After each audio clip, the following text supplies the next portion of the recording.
The good doctor tells us, eat fresh fruit, lots of it. You, the listener, the tiny fraction of the world's population that has access to important critical and moving books, like this one by physician anthropologist Seth Holmes, are likely to take this healthy biopower dictate for granted. Most Americans, who are not poor, have learned to avoid the worst of the cheap, processed, and biologically engineered convenience foods, saturated with sugar, salt, and fat. Moss, 2013. That the global poor increasingly are condemned to eat because of transnational corporate domination of food markets.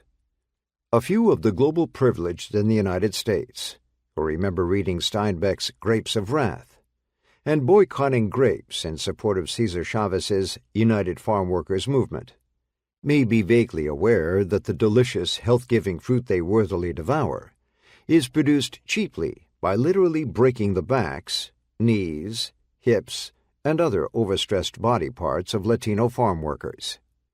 Holmes lets us know in no uncertain terms why we often fail to recognize the association between our care of the self and the suffering imposed on indigenous Mexican farm workers that has been rendered invisible through the naturalization of racialized hierarchies.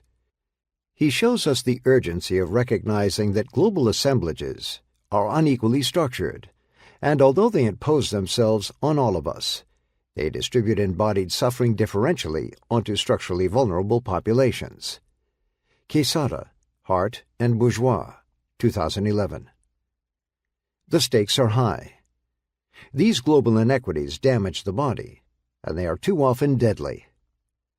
Holmes shows exactly who gets physically and emotionally hurt, and in what intimate ways, by the effects of racism, international trade policy, the everyday practices that normalize inequality, law enforcement, and disciplinary forms of knowledge.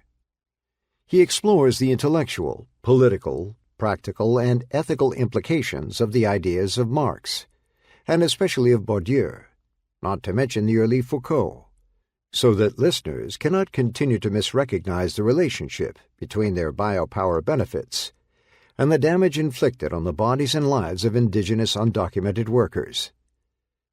In fact, as Holmes documents ethnographically, access to affordable fresh fruit in the United States, and in many of the wealthier parts of the world, is made possible by a symbolic violence that treats racism as a natural state of affairs. More concretely, he shows how this translates into abusive workplace hierarchies, residential segregation, and unhealthy living conditions. The public secret of the politically imposed suffering of undocumented Latino farm workers in the United States in the mid-2010s is unconscionably useful